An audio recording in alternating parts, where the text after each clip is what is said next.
Yes, absolutely. Yes, we are live. We are going to give people a chance to, I was going to say clock in, but I don't mean clock in, do I mean whatever it is, join. Uh, okay. Shall we start again? Shall we start again? Today is such a beautiful day here. It's 64 degrees right now. It's going to get up into the 70s, probably into the mid 70s. There are breezes, and when I open my windows, the breezes just come in. It's slightly chilly for me because we're used to warm weather here in Florida, but it's really beautiful. The sun's shining. There's not a cloud in the sky. Don't you wish you were here? Don't you wish you were here with me? I wish you were all here with me. Anyway, so let's begin by saying, first of all, of course, as always, good morning to Gregor, who is standing to my right side. I would like to say good morning to Chris. Good morning, Chris. Good morning, Rosemary. You're already getting comments about your lovely red shirt and red roses matching behind you. Well, the red roses were from a friend, and the sweater. Well, we're doing Valentine late, right? Right, Chris. We're having a Valentine Saturday. We've got a busy day today, one way or another, which is why we are starting out our show early this afternoon. Which is why we're starting our show early this morning. We hope that it wasn't too much trouble for you to click in half an hour early. But anyway, here we are. What have I been doing this week? Yes, well, let me give you the sob story. Awful. I'm still waiting for the bathroom people to come. They were supposed to come this week and start tearing the bathroom to pieces, but it didn't come. Um, the roof was supposed to be fixed this week, but it isn't. What else is going on? Oh, lots of, you don't want to know any more about any of this. One day, let's hope not in the not too distant future, one day I will have my house all looking good again. I can't open the doors to the back of the house because by the pool because we've got no pool cage going on either. All the pool cages ripped apart. So what can I tell you? Excuse me. Anyway, it is what it is, and there we are. So do we have anybody there, Chris? Is there anybody there? Oh, we do. Loretta and Maggie and Barb and Eric and Karen, they're all in the chat room right now, but we have many more people who have not hopped into the chat room. Well, they're probably waiting for 11 o'clock, but that's okay. So what can I tell you about my week this week, other than the house is still a wreck and still not fixed? And my friends from England keep writing these wonderful texts to me saying, I hope you're liking your new roof, or I'm sure the roof is fixed by now, or that kind of thing. And what can I say? No, it isn't fixed yet. But I trust in the lovely guy who's going to be doing all of this for me that is at some point is going to come and finish it all off, and that would be really, really great. So I'm going to have a new red tiled roof. Well, it's actually not tile, it's what they call it here. They don't call it tile, do they? What do they call it? Chris, help me. Is it asphalt?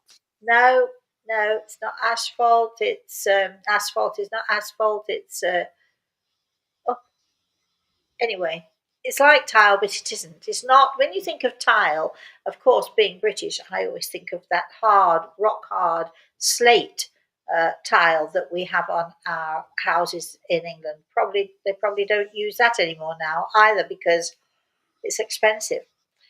Years and years ago, people who were wealthy who could buy land made tons of money off of what they called, I guess, slate mining, the big slate pits where in the craggy hills and especially in the north. I'm not sure about the south. I'm sure somebody will tell me if you had slate pits in the south, and they used to sort of carve out the slate And most houses, especially Victorian houses, most houses were made of slate roofs. But of course, a little bit of wind and a loose slate, and it would come crashing down onto the ground and smash into smithereens.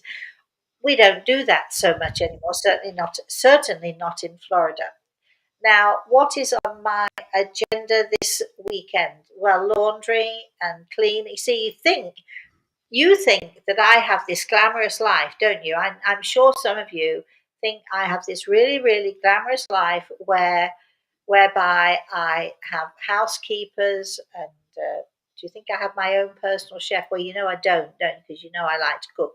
But no, I have to do laundry and cleaning and vacuuming just like everybody else, and I actually don't mind doing it either. But that's I'll be doing a little bit of that today. And tomorrow, what I'm going to do tomorrow is, well, let me think. Absolutely nothing. How about that? Let's do absolutely nothing tomorrow. Would you like to do absolutely nothing with me tomorrow? I might read, I might watch a movie, I might take a nice walk because the weather's beautiful. I can't go into the pool yet because we already discussed the pool cage and all the rest of it. So but yes, tomorrow I think I'll do absolutely nothing. I might do a bit of cooking. Who knows what I'm going to be up to? And maybe if I do a bit of cooking, I might show you how to make my delicious, delicious, they are so delicious, cheese crackery things. I can't call them a cracker and I can't call them a cookie, but what I can call them is I can call them delicious because they really are. And I could show you how to make those. And maybe I'll just pop on unexpectedly, take you into my kitchen and show you how to make these great cheesy sort of crackery things. It's originally a Mary Berry recipe, but of course I've done my own thing with it, which you might like to do or not. Your choice. Right, Chris.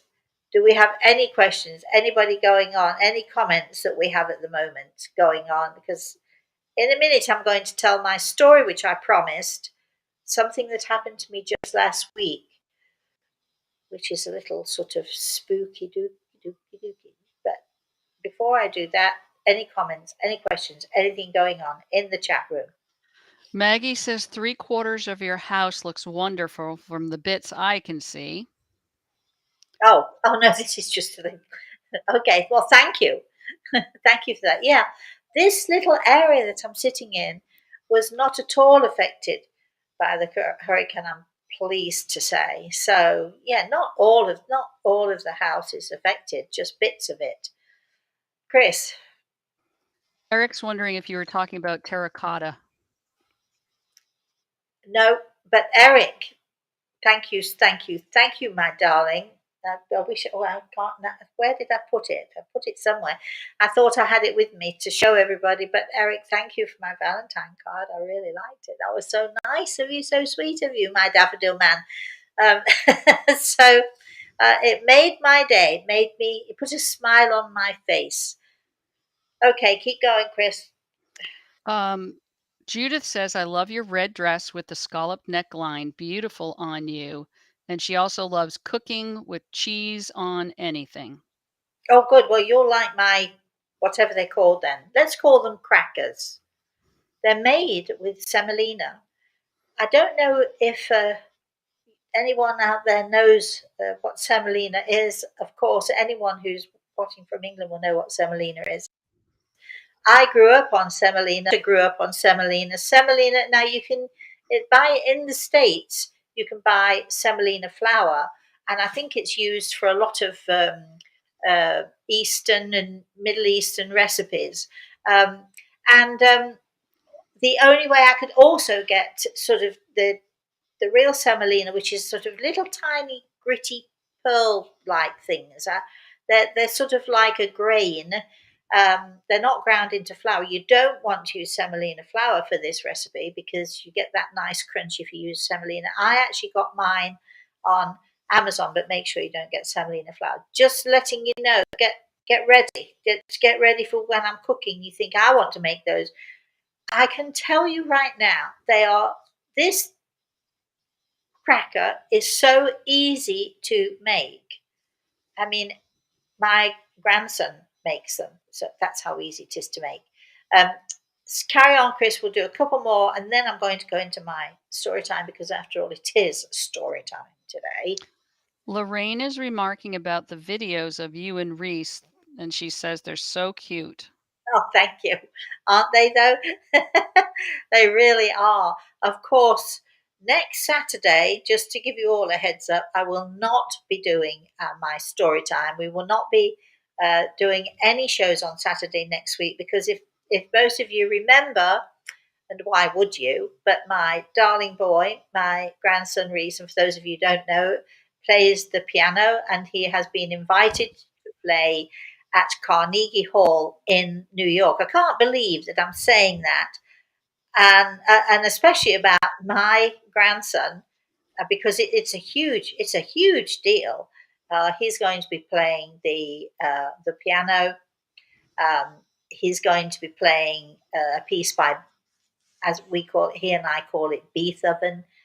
You know what I mean. Those of you in musical, Beethoven. He's going to be playing a Beethoven piece, and he oh gosh, he's so good, and he's going to be wearing his tuxedo jacket, his blue velvet tuxedo jacket, his little bow tie, and all that stuff. So next Saturday, if you miss me and you wonder where is Rosemary, I'm in New York, sitting in Carnegie Hall watching my grandson on stage playing. Well, there are other. It's not just him. It's not just his own show. It's all of the kids who joined in the competition, and they got really high marks, and they were invited to play at Carnegie Hall. So it's a huge feather in my grandson's cap. I do feel a little bit like it's a feather in my cap as well because you know I sit at the piano with him and I teach him the best I can. And he has a great piano teacher, by the way. But yeah, but it's something that we both love and that we both enjoy. So, all right, couple more, and that's it. I'm going to go into story time. Do we have any more people logging on, Chris? Do you think? We do. I'll just keep reading a few comments. So, oh, where did we go? Maggie's wondering if you were talking about slate or shingles. Uh, and and she's also saying about semolina that it's used for pasta. And along that line, Flory says, I grew up with semolina. I used it in soup and as a type of porridge. And then, oh goodness, Judah's saying, I hope you make videos of Reese playing and your time with him. Tracy's saying, wonderful, very impressive. Loretta's saying, very exciting. And send us the video of Carnegie Hall. Well, we're not allowed to take in cameras, and so we're not allowed to take videos of our own. We don't know if they'll take videos. We don't know if the organisers will take videos. I would think they should, but we don't know. We don't know if they'll be available to us. So anything I get, I definitely will share with you all. Definitely. But okay, anything else, Chris? No, I think we're ready to go for your story, Are Rosemary. you ready? Are you all ready? Are you sitting comfortably? And if you are, then we will begin. That was always the beginning of our story time on the radio when I was a little girl. And in fact, when Samantha was a little girl, and they probably still do it now on the BBC radio, um, a story time. It was always at 2 or 3 or something like that in the afternoon. And the lovely lady who would read the stories would always begin by saying to the children, "Children, are you sitting comfortably?" Then I'll begin. And so, once upon a time, all right, now our once upon a time today is once upon a time a few days ago. And I was, and before I begin, this is not a new experience for me, but it hasn't happened to me in a long while. So it's just a few days ago, I woke up, sort of, something woke me up in the middle of the night. It was probably around, I don't know, maybe 3 in the morning. And I distinctly felt someone in the bed with me. And let me be more specific. I distinctly felt arms around me. I was being spooned, I think they call it. I think you call that. I was being held tightly but gently. Um, I distinctly felt this big, solid body behind me, and I knew immediately because I don't have anyone living with me, and I don't usually share my bed with anybody. Um, but I felt myself being held very firmly but lovingly. And I was sort of waking up to this. And, I do remember the days when I would have that one special person in my life, and you'd wake up sort of being hugged and cuddled and feeling all nice and protected and all of that anyway. And so this was what was happening to me. And it was so strong and it was so powerful. And of course, I didn't need to look behind me to know that this was not anyone of this earth. But I didn't know who it was. Sometimes in the past, it's happened when it's been my daddy who's been there for me. Obviously, sometimes it's been Grey Eagle who's been there for me. Occasionally, it's been someone that I don't know or haven't known quite. But this was a man who was very tall, I think. I'm only going on the length of his legs and the feel of him, but he was tall and he sort of was snuggling me into him like I was this little tiny thing, and I felt like a little tiny protected little creature. So I'm asking him, "Who are you?" Because I had no clue who he was. Some of you might think that I'd be frightened at this moment in time, but no, I was not. It was because, as I've said, it's happened to me before. It's not something that happens every day by any means, or even every year, or even every 5 years. It's happened. I could probably count the times on both hands, but with maybe one or two fingers to spare in my life. So this was something that was very, very unexpected. It was very unexpected and it was very comforting. And it was a little bit confusing because I wanted, at this point, I really wanted to know, who are you? So I asked, and every time I asked, I just was pulled in tighter and snuggled tighter. And I just got a bit frustrated because who are you? I mean, that I appreciate this and I appreciate the protection and I appreciate the care. I appreciate that I'm being told something here. I know that I'm being told something, but I was not sure what it was. So after this went on for quite a while, and eventually I stopped talking and I stopped asking and I just let myself sort of, let's say, go into it. I was right there and allowing myself to be held and comforted. And then at some point, he got out of the bed and stood in front of the bed, but I could only see him in profile. And to my frustration, I still didn't recognize him. And I asked him again, "Who are you? Would you tell me who you are?" And he just smiled at me and said, Don't worry. It's all going to be okay." And that was it. Except it wasn't really, because then the next morning, um, I mean, obviously, I still remembered it. It was still very, very clear in my mind. And there was no doubt at all that I'd had a visit from some guardian angel or another. And it was later on that day that something happened, and something happened that would normally have worried me tremendously.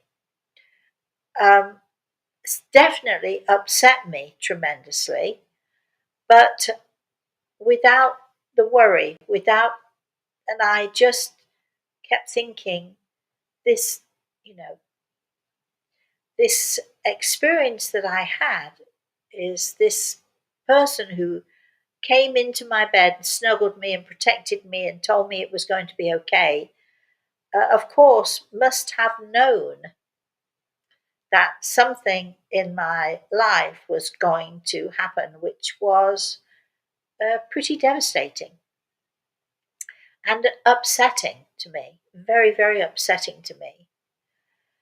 But whereas normally I would have um, been really concerned, worried, what have you, and it wasn't so much that this happened to me, but to someone who I love very dearly, um, but also which affects me tremendously. Um, I just felt it. It somehow or another, it's going to work out. Somehow or another, it's going to be okay. And as the day wore on, I felt absolutely certain that things were going to be, this was happening for the best, and it was going to be okay, and things were going to be right. Now, as I've said to you, this has happened to me before, and it's happened to me in unexpected times and in unexpected moments. I remember once waking up and finding my father sitting on the bed. And as I sat up, I sat up and put my arms around him. He put his arms around me and he held me and he uh, stroked my hair and he comforted me. And I'd never before been held like that by my father ever. Um, and I remember crying because I was so happy to see him. Remember crying because it was a very emotional situation.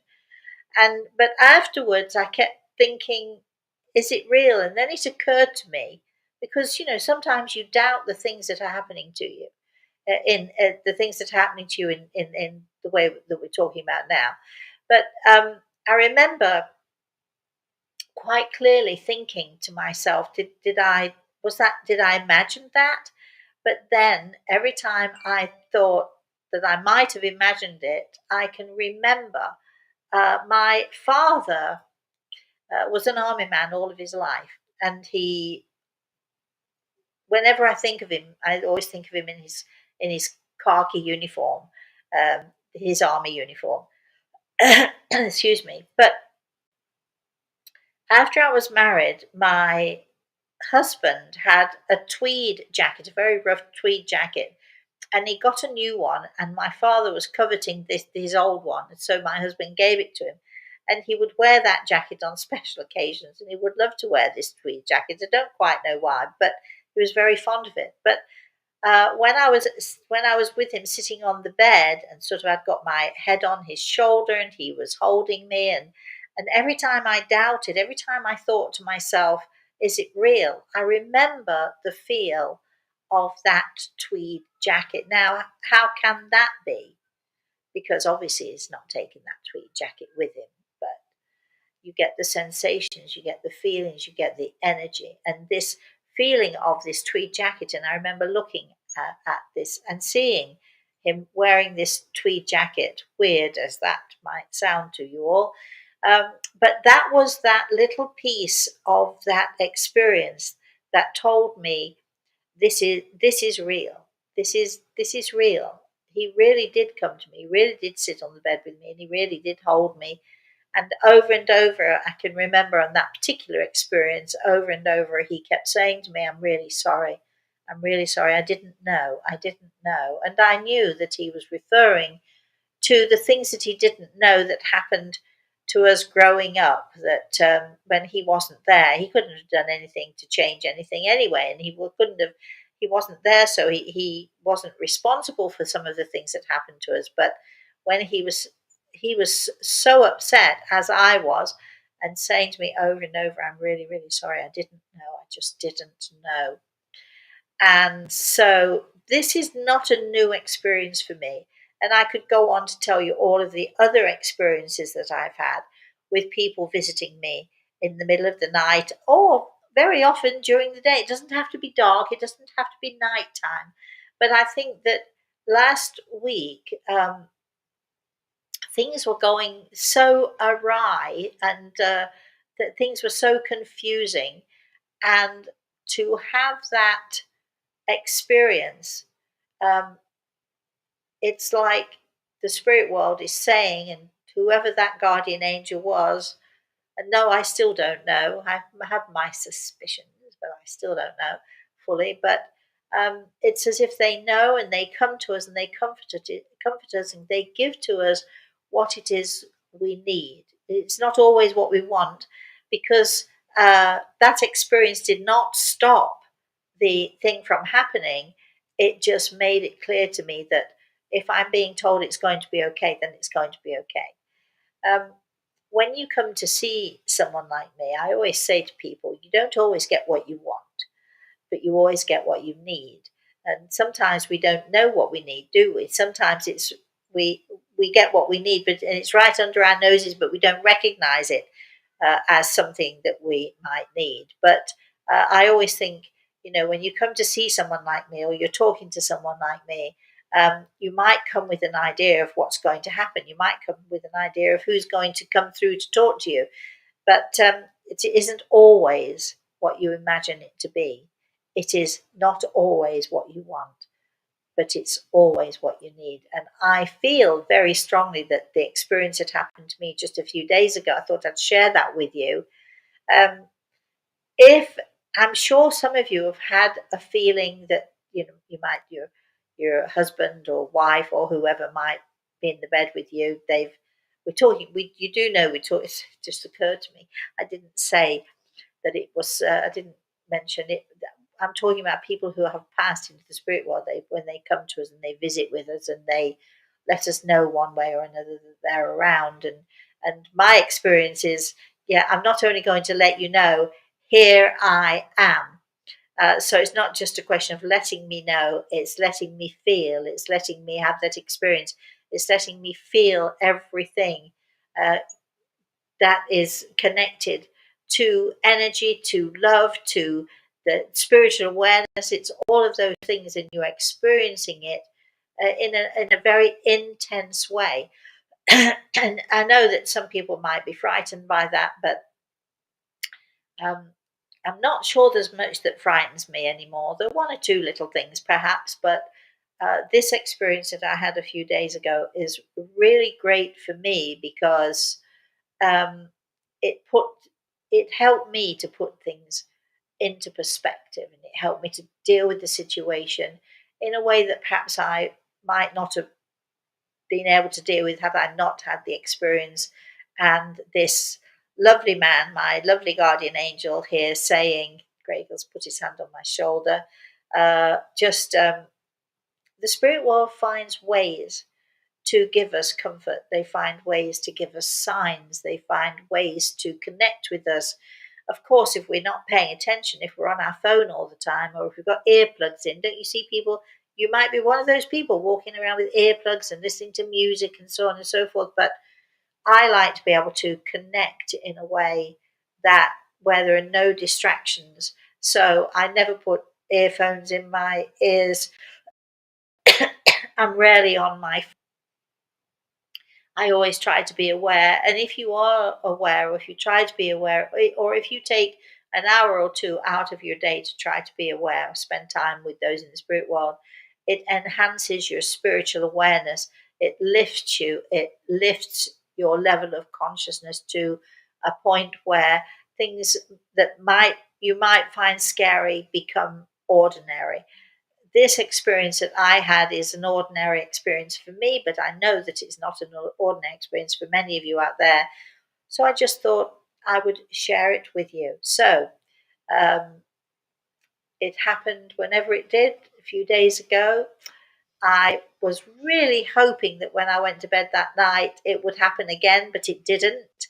But that's okay because I know that when I have a visitor next time, it will be for all of the right reasons. And I hope, I keep my fingers crossed. I'd like to know who they are, though, but still, I have a suspicion, as I've said. When they come to us giving us comfort, giving us help, giving us reassurance, and letting us know truthfully, and this is a reality. This is not something we're imagining. This is a reality, and this is the reality that we live in, and it's certainly a reality that I live in every single day. So, the end. So, I would love to have your comments and your questions, and off we go, Chris. All right. Judith says maybe this is the boyfriend. Hold on. It just scrolled down too quickly. Anthony Booth. From your youth that you mention on occasion. Anthony Booth, my lovely Anthony Booth. Could be. Tracy says, I always get, quote, proof after this sort of experience. I'm never, Tracy, I know what you mean, but I'm never really looking for proof, but because I don't actually need it. I've had, gosh, I had more proof than I would know what to do with. And I think that, we talk about people. Yeah, I often say to people, it's easy to say that we have faith, but it's not so easy to live our faith. And when we're living our faith, we're living within that knowledge that this is real. So we're not really looking for proof. We just enjoying the experiences. Um, in some cases, wallowing in those experiences because why wouldn't we? It's when these things happen to me, and they happen to me a lot of experiences, not the one I just told you about, but when we have experiences of one sort or another, which happen to me on a daily basis. I don't think I ever consider proof or looking for proof. It makes me smile when people find out what I do, and they'll sometimes say to me, so not so much anymore, but I used to be challenged often. Well, prove it to me then. Well, why would I waste my time proving it to you? You're so closed minded. So no matter what I'm going to say to you, so and my job is not about giving you proof. My job is about telling you what I'm seeing, what I'm hearing, and hoping that you'll, sharing this with you, hoping that you'll understand it, hoping that you will get something from it and be inspired from it. But it's certainly not about, you know, giving people proof or even evidence. Although, of course, we do like evidence, don't we? We do like, when somebody in the spirit world says to someone I'm talking to, so um, you've painted that wall 3 times now, and you just can't get the color right, and you know that they've just been painting. Or when, as happened to me 2 or 3 weeks ago, a husband came through to his wife and said, couldn't you have just put something down on the floor before you painted that chair? And she looked at me, and of course, she'd taken it into her head one day to go into the garage and paint a chair, and she hadn't put anything on the floor. So all the paint splashes were all over the garage floor. You know, then, don't you? You know that, and she knew she had open mouth. Well, he must have been there. Couldn't you just have put something down on the floor before you painted that chair? And she, just a little thing, and she was so joyful because that, well, I guess that's proof, isn't it? But that's evidence that he's watching her and watching over her. Okay, keep going, Chris. Cheryl says, I have had a dream of being with my mom and hugging her, Oh, while at the nice. same time thinking, wait, this is just a dream? But it seems so real. Yes. Oh, that's when when you say to yourself, I had a dream, and then you stop and you say, but it was so real. Yes, but it was only a dream, but yeah, it was so real. And if you say that, you know it's real because there's something in you that can't deny the reality of what happened. And I think that's wonderful. So you've had similar experiences to me in that I've seen my daddy a few times. He's come to me a few times. I remember one time, years and years ago, and he hadn't been gone very long, I don't think. And I woke up in the middle of the night, and I'm a bit of a restless sleeper, so I tend to go onto this side, and then after a while I roll onto this side, and so on.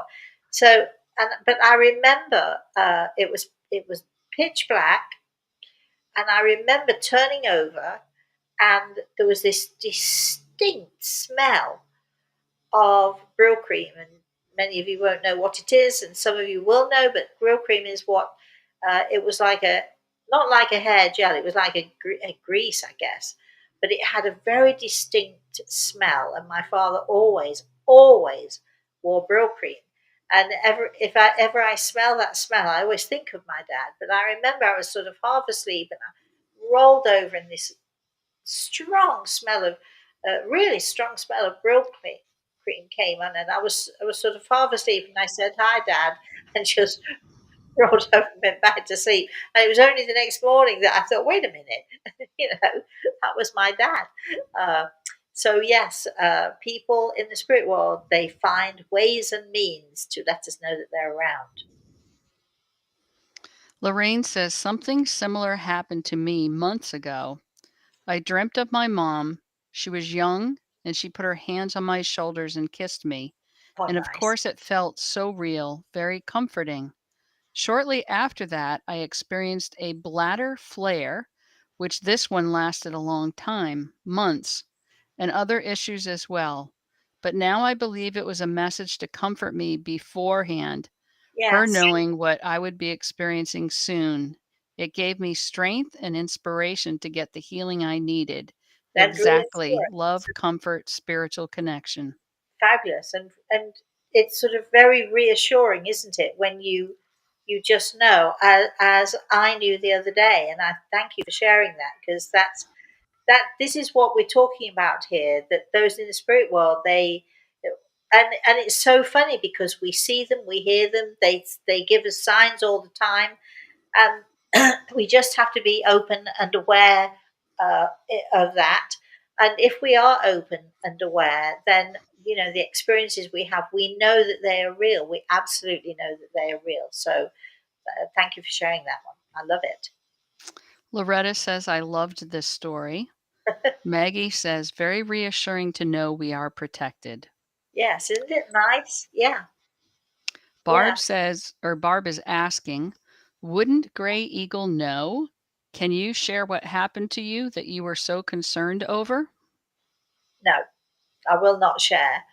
No, I mean, come on. I tell you most things, but there are some things that, of course, have to remain private. And it's if it were just about me, it would be one thing. But it's not just about me; it's about other people as well. So I'm not about to spill the beans. Me, I don't care what you know about me. I'm an open book. I will tell you most things about me. Not quite all, but most. But of course, Grey Eagle would know. But if someone doesn't want to know, or if Grey Eagle thinks I need to sort it out for myself, I mean, he's not my encyclopedia. It's not my go-to for all of the answers. Um, he will, he will say, well, who do you think, and what kind of energy was there, and think about this carefully, because somewhere within me, I know. Um, anyway, so keep going. Amanda says, I have gone through a very tough, life altering year. However, I have constantly felt a graceful presence that constantly reassures me it's going to be okay. I have also upped my daily meditations and prayers, feeling like this openness slash awareness allows that faith in more to be seen. Thank you for sharing that with us, Amanda. And I have a feeling, especially because Gregor's just put his hand on my shoulder, I have a feeling that everything will work out well. But when we talk about life altering and often painful situations, um, the word we think about the word trauma. I've had a traumatic time, or it's been very traumatic for me this year, or what have you. The word trauma actually means change. And, change can be absolutely devastating. It could be change in relationships, change in health, change in where we live. Change can be devastating. It can be scary, but change is also really, really good for us because that, as we've said before, pain is a gift. Change is a gift. It opens us up. It makes us more aware. It makes us understand ourselves more. It helps us to understand how much stronger we are than we thought that we were. And I'm sure, Amanda, you're finding that. You're finding that you're much stronger than you ever thought. And, we encounter situations. And, I remember years and years ago when I was very young, I used to say, if I ever found my husband playing around, I'd do this, this, and this. And when it happened, I didn't do any of the things that I thought I was going to do, and I didn't react the way that I thought I would because I was so devastated. And it was so the the the the I don't know what it was. So many things. The abandonment, the disloyalty, the lies, etc. And all of that.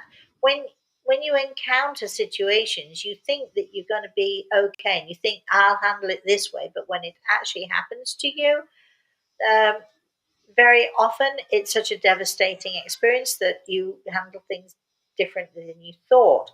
However, um, as Gregor would say, if I smooth your path and leave no wrinkles, where would your learning process be? And he's always said that to me.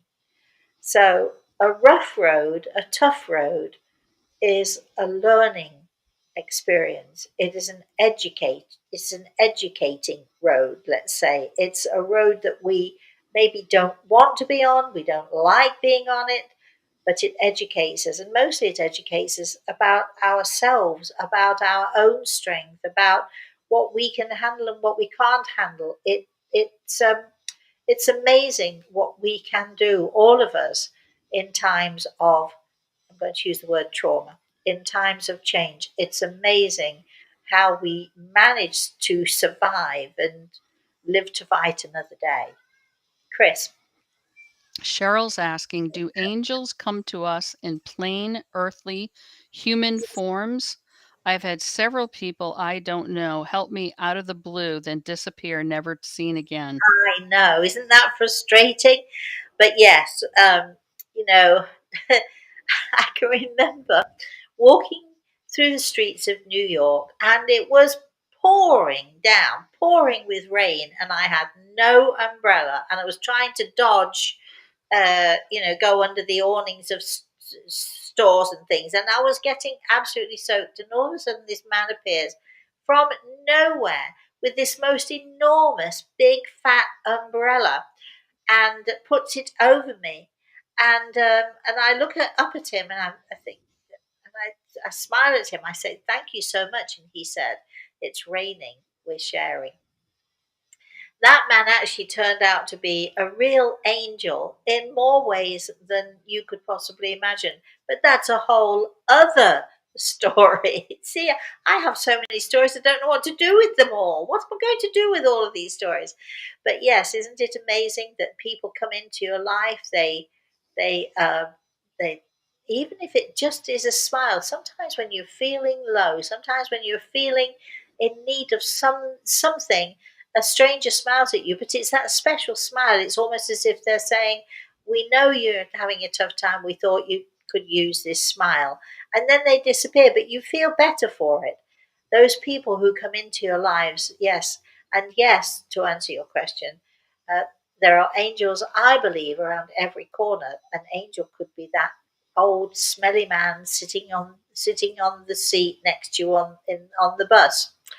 That angel could be that dirty little snot nosed kid running around in the street. Our angel could be in any form, any guise. And I always say to people, your angel could be that man who is lying homeless on the street, or your angel could be that man who's the millionaire in disguise and helps you out financially, or angels come in many shapes and many forms. And this is why it's important for us to always pay attention and please to be kind.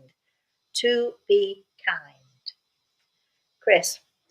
Maggie says, I had a dream. I was in a dark forest, sensing something threatening was there, and my Uncle Bud was with me. I knew a threat would not touch me.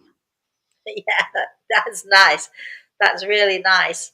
You know, um, it's not always easy for us to recognize these things, is it? But when we do, we once we start to recognize these things, we start to see lots and lots and lots and lots of other little signs that tell us that the spirit world is with us. Chris. Loretta says, I know when someone is near, but I don't necessarily see them. But the other day, I saw a face in my bedroom in the corner. Oh, She was just looking at me. Not sure if she was happy or mad. It was just a blank stare. well, how did it make you feel? I mean, this is what I always go with with the gut feeling. I always, how does it make you feel when you see something like this? Is it reassuring to you? Is it the curiosity? What is it? But take it anyway, just take it. I always say thank you to whoever it is who comes to visit with me well, because they're making an effort to come and visit, right? So I always say thank you, and I always, even if I don't necessarily understand what's going on, I like to think that sooner or later it will come to me. Why was that lady there for you? Maybe to give you some reassurance that you're not by yourself. Maybe she just was there to let you know that we in the spirit world are here and watching and are with you. There are lots of different reasons why people come from the spirit world to show themselves to us, but it's almost always one way or another a reassurance. Okay, Chris.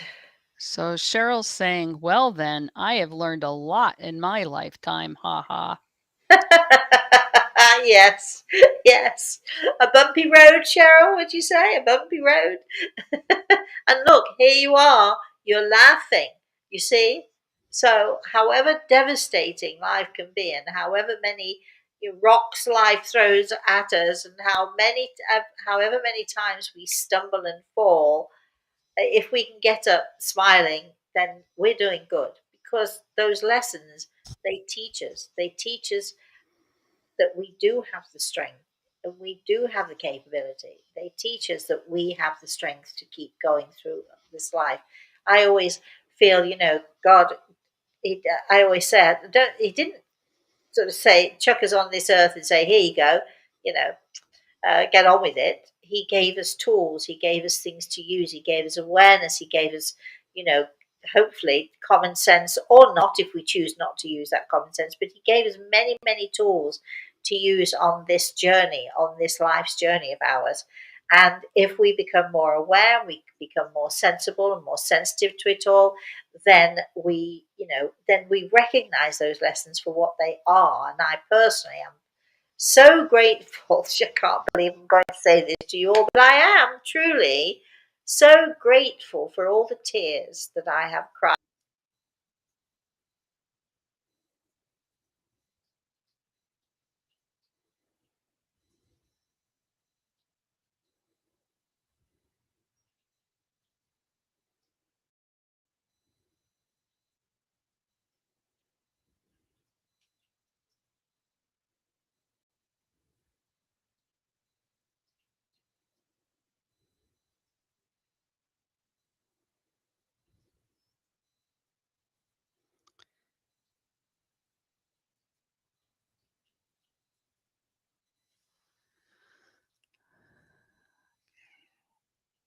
on this. Where have I gone? There we are. I'm there. Rosemary, I think you might have to repeat the last 2 minutes. Your screen was frozen.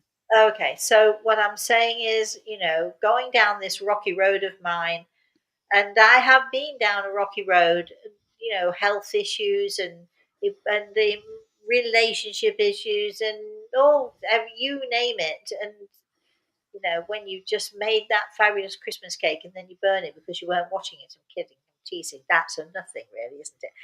But all of these things, all of this pain and all of this hurt, I'm so grateful for it, even though, I had to bite my tongue a little bit when I say it, but I truly am grateful because I think that if we allow it, and it doesn't always happen, people don't always allow it, but if we allow it, these lessons, this rocky road we walk along, it teaches us to be certainly kinder, more kind to others. It teaches us that we need to be kind to ourselves. It teaches us about gentleness. Grey Eagle always says your world needs gentleness. And if we haven't experienced the pain, if we haven't experienced the beatings, if we haven't experienced the hurt and the the dismay at being of rejection and all of that, if we haven't experienced those things, how can we might be able to sympathize with somebody else, but how can we be truly empathetic to somebody else? And when you've experienced those things, it's easier, certainly for me anyway, it's easier for me to reach out a hand and hold someone else's hand who's going through a tough time or going through an awful time and smile at them and say, it's going to be okay. Because I know, because having experienced these things myself, life can hurt you, but it can't destroy you, unless, of course, you allow it to. And I'm certainly not going to allow that. Absolutely not. Chris, I know All that we're right. coming to a close. We have a few more minutes, but what else have we got there? All right. So Lorraine's saying angels can be your pets.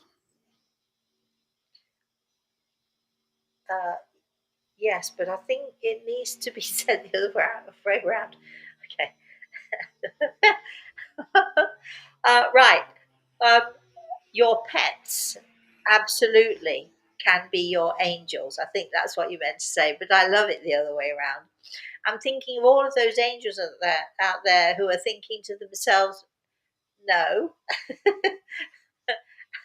I have this job to do or that job to do, but I know exactly what you mean. Your pets can be are often your angels, and I absolutely agree with that. My darling Nino.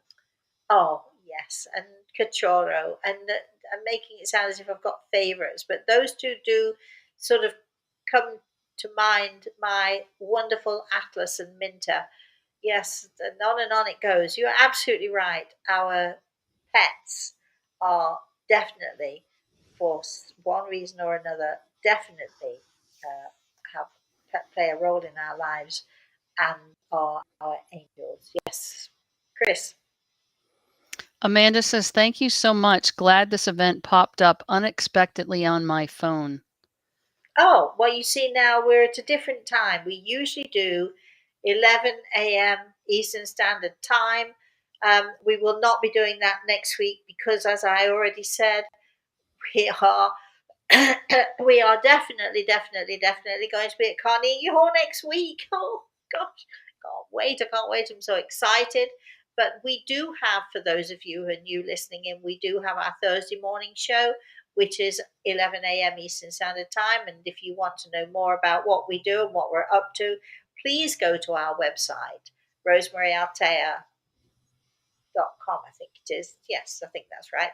And so go to the website and check us out. We do a Thursday morning show. And here we go again with this thing. It's blanked me out, but I'm sure you can all still see me. Wait a minute. Yes, we can see you. Hold on just a minute. Of course, I've got to peer at this. There we go. That's it. There we are. We do a Thursday morning show at 11 a.m. and we do a Saturday morning story time most Saturdays. We are. I've arranging with my two Ks, my two friends KW and KF, chaotic K. We're arranging to do a cracking up session. We're going to try in the next few days or so. We have to wait and see what happens to do a healing. We're going to do a healing hands around the world, and I'll be talking to you all about healing. And of course, on the 11th of March, we have our upcoming um, webinar. Again, go to the website and you'll see the information there. We're having a webinar on the 11th of March. It is a Saturday, and we're going to be talking about spiritual healing. We're going to be talking about how we can give healing to ourselves, which is very important. We're going to be talking about how we can give healing to others. And if you're a person who needs healing, we're going to be talking about how you can receive healing and what you need to do, and how you can make the experience of healing much more intense, much better, much stronger by simply doing a few small things and putting yourself in the right frame of mind and raising your level of consciousness and all that sort of thing. We're going to be talking about that on the 11th of March. So please, please, everyone, go to our website and find out what on earth it is we are talking about. So I think we are at the end of the show. So I'd like to thank everyone for joining us. Um, you know we love it. I hope you liked my story this week. I hope it inspires you a little bit, as we hope all of these shows do. I'd like to say thank you to Chris for her great facilitating. I'd like to say thank you to all of you. Of course, you know how much I love you all. I'd like to say thank you to all of you. And last but by no means least, of course, I would like to say thank you to Great Eagle, who is always here, always joining with us in these shows, always standing by my side. But I'd like to say thank you to him too. So until I see you again, as I've said, can't stress enough. If you want to know what else we're up to, go to the website. Um, until I see you again, please, please, please, everybody, have a very, very blessed rest of the day, and have a very blessed rest of the weekend.